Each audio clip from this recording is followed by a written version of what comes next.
المحصنات نکاحا دا هغه خزو ذکر د اجازه سره نکاح حرام ده. حرمت حرام کړی شوی دی علیکم پتا سو باندې امهاتکم میند استاسو کومه مور خپل وی کوم رضاعی وی وبناتکم خويند استاسو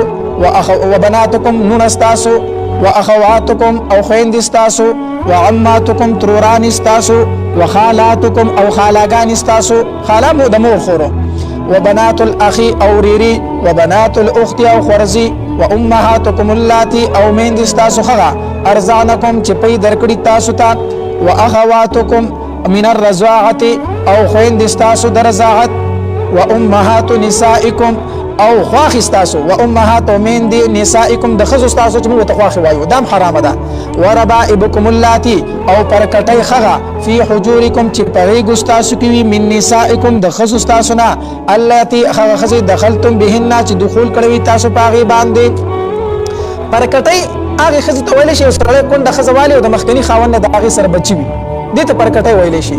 لورو سره دغه پرکټي ده. تدغه پرکټي سره نکاح حرام ده خو یو شرط ورلده شرط دا ده چې اللاتي دخلتم بهن چې کله دا سره د مور سره ولا کورواله او کې بیا د سره نکاح نه کیږي پرکټي سره دا به همیشه لپاره حرام شوه. فإن لم تكونوا دخلتم بهن او کو چرته نه وکړه تاسو دخول پدې خزو باندې یعنی د دې چې کوم مور وي نو فلا جناح علیکم پس نشته ګناه پتا سو باندې چې بیا دغه مور سره نفس نکاح او شخو ملو شوی ندی نو فن نفس نکاح سره پرکټي نه حرامي کیږي سره نکاح وکړه مور بیا ډایرکټ پر خلالو سره بیا نکاح کولای شي خو کو دخول په کو بیا پس شو حرام شو. وحلائل ابنائكم الذين او خزي د زامن استاسو خغا انګین دي چوته ویل شي انګور پس خر باندې همیشه د پاره حرام ده. من اسلابکم اغه زامن چې د شاګان استاسو نوي من اسلابکم دا دینه احتراز د اغه زوینه وشو چې صرف په خپل باندې ورته خلکو وي زوی مې دنه نوې خو ادامه پزیتوب نیولې نو د دغه زوی خزه په دې خر باندې نه د حرامه چې د زوی وینه او د اسی پزیتوب نیولې دا پر دې سره د خزر دین ګور کیږي نه دین خپل زوی مراد دی چې خپل زوی خزه وینه د پس خر باندې همیشه د پاره سره زکوي چې من اسلابکم چې د شاګان استاسو د زامن وي. وان تجمعوا او حرام دي جمع کول بین الاختين پمن د دوه خويندو کې الا ما قد سلف مگر هغه چې مخکې تیر شوی دي جاهلیت کې بر دوه خويندو سره په یو ځای نکاح جایز و زموږ په شریعت کې سره حرام ده. ان الله كان الله تبارك وتعالى كان ده غفور الرحيم بهن کې مهربانا. والمحصنات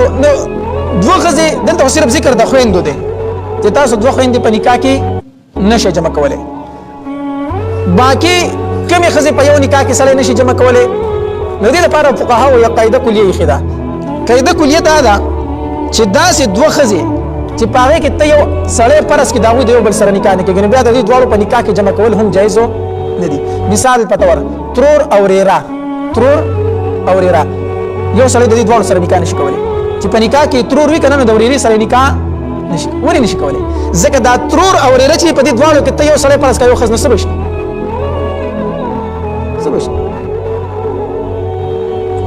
ترور او ریرا کې چې ته یو پرس کې سړی نو سبشي تر او ریرا بنشي تر او ریرا شو کنه نو د تر او ریری نکاح کېږي بل سره نه نو داسې دوه خزي چې ته هغه کې یو سړی پرس کې نو دا غوي د بل سره نکاح نه کېږي نو دغه ډول په نکاح کې جمع کولای هم نشي. یا ترور او خورزا ترور او خورزا دام ته یو نکاح کې نشي جمع کولای ځکه چې ترور او خورزا کې ته یو سړی پرس کې نو سبشي ماما خورزا بشي کنه او د ماما خورزي نکاح کېږي نه کېږي نو دا ډول په نکاح کې جمع کولای بس دا قاعده کلیه دغه شانت ګوره چې کمی خزه ته په نکاح کې نشي جمع کولای نو هغه دوه کې ته یو سړی پرس کوونه کو دا غوي د بل سره نکاح نه کې دا ډول په نکاح کې جمع کېږي دا فقها دي لپاره قاعده کلیه کتل دا. ان الله كان الله تبارك وتعالى كان غفور الرحيم بهن کې مهربانا. والمحصنات او خواندان والا خزي حرام کړی شوی دي ای زوات الازواج والمحصنات حرام کړی شوی دي خواندان والا من النساء د خزونه چې مخکې خاون موجود نو بل سره نکاح نشي کولای الا ما ملکت مگر هغه چې واګداران دي ايمانکم خلاصون استاسو ها وین زدا په دارالحرب کې داغي خاون دی او دا قید شولای خاون کافر دی ټیک شو نو چې کله د دې استبراء او شی بیا سره ته نکاح کولای شي نکاح نه هغه سره نکاح کیږي اسی ورسره بیا سره جایز ده. ای کتاب الله الزموا کتاب الله لازمونی سے کتاب الله دا کتاب دا الله الزموا مقرر کتاب الله مقرر کړی دی الله تبارک وتعالى علیکم پتا سو باندې لازم کړی کتاب الله الزموا لازم کړی دی الله تبارک وتعالى علیکم پتا سو باندې واحل لكم حلال کړی شی تاسو د پاره ما خغ زنانا وراء ذالکم چې سیوا د دې محرمات مذکورون دي دا کوم خزه چې حرام ذکر شوی دینه ما سیوا نور سره نکاح سره جائز ده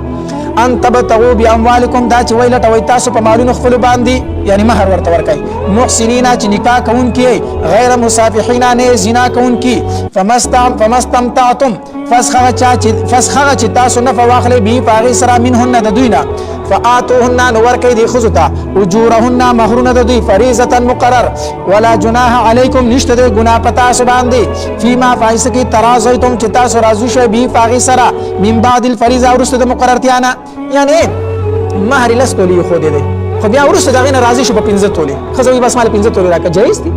نو ولا جناح نشته ګناه علیکم پتا سو باندې فيما فاغ مہر کې ترازیتم چې تاسو راضی شوي به پاغي باندې من بعد الفریضه ورسته رسنا د مقررتیانا ان الله کنا الله تبارک وتعالى کان دی علیما فوا حکیما حکمت والا ومن لم یستطيع سوچ طاقت نلري منکم استاسنا طولا د قدرت د مالداري ومن لم يستطيع سوچ طاقت نلري منکم استاسنا طولا د مالداري چې مالداري ايان کې حل محسنات چې نکاو کې د آزاد خزو سره محسنات معنا حرو المؤمنات مؤمن سره فمما ملکت پس نکاح دیو کې هغه چې مالکان دي ايمانکم خلاصون استاسو من فتياتكم المؤمنات د جنکو استاسو مؤمناننا والله الله تبارك وتعالى اعلم او ډیر خفو ده بی ایمانکم په ایمانون استاسو باندې بعضکم بعض استاسو نه من بعض د نور بعض ندی فانکحوهن نکاح وکي د دې سره باذن اهلهن په اجازه د مالکانو د دوی د وینځ سره نکاح جایز ده په اجازه د مالک باندې واتوهن ورکي دوی ته اجورهن مہرونه د دوی بالمعروف په خي طریقې باندې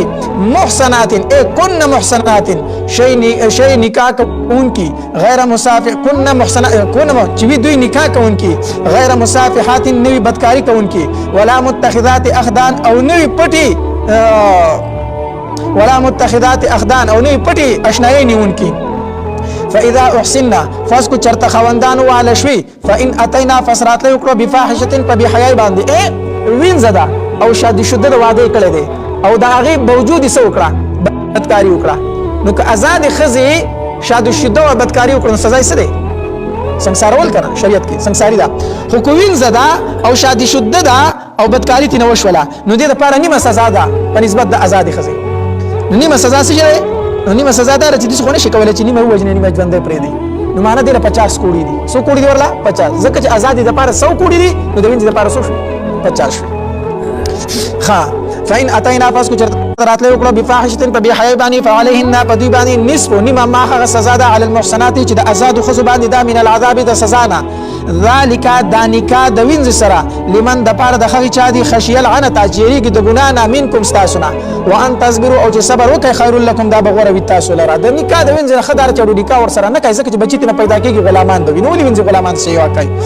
والله الله تبارک وتعالى غفور رحیم بهون کې مهربان دی يريد الله غالي الله تبارك وتعالى ليبين لكم چې وضاحت وکړي د احکام خپل بیان کی تاسو احکام خپل ويهديكم وخي تاسو سنن الذين طریقې دای کسانو من قبلكم چې مخکې تاسو نه ويتوب عليكم مهرباني وکي پتا سو باندې والله الله تبارك وتعالى عليم فوز حکیم حکمت والده والله الله تبارك وتعالى يريد غالي ان يتوب عليكم چې مهرباني وکي پتا سو باندې ويريد الذين غالي کسان يتبعون الشهوات چې تابعداري کوي د خواهشاتو ان تميلوا چې واړوي تاسو ميلا عظيما فاولوا اليسرى يريد الله غالي الله تبارك وتعالى ان يخفف عنكم چې سپکاوي راولي پر تاسو باندې وخلق الانسان پیدا کړی شوی دی انسان ضعیفا کمزور یا ایها الذين امنوا اي مؤمنانو دا یو لسم حکم دی لا تاكلوا مخري اموالكم اصلاح المعاملات معاملات خپل صحیح کوي یا ایها الذين امنوا اي مؤمنانو لا تاكلوا مخري اموالكم مالون د یو بل بینکم په خپل مینس کې بالباطل فنارو طریقو سره الا ان تكون مگر دا چې تجارت عن تراز پرازمنتیا منکم استاسو سره ولا تقتلوا او مهلا کوي انفسکم ځانون خپل ان الله كان الله تبارك وتعالى كان دې بكم پتا سبحانه رحیما مهربانا ومن يفعل ذلك چاچو کو دا کار عدوانا فزیاتی سرا وظلما او فظلم سرا فسوف فزردا نسلیه داخل بکو دلرا نارا ورتا وکان ذلك او دیدا کار علی الله فالله تبارک وتعالى باندې یسیرا آسان ان تجتنبوا کجریتا سرزان او ساتي کبائر د غټو گناهونو ما غینا تنهونا چې من کړه شوی عنه دا غینا نکفر لربکو عنکم استاسنا سیئاتکم واړه گناهونه استاسو غټ ګناه نه ځان او ساته واړه گناهونه بدرنه الله پنه کو اعمال سره ختم کی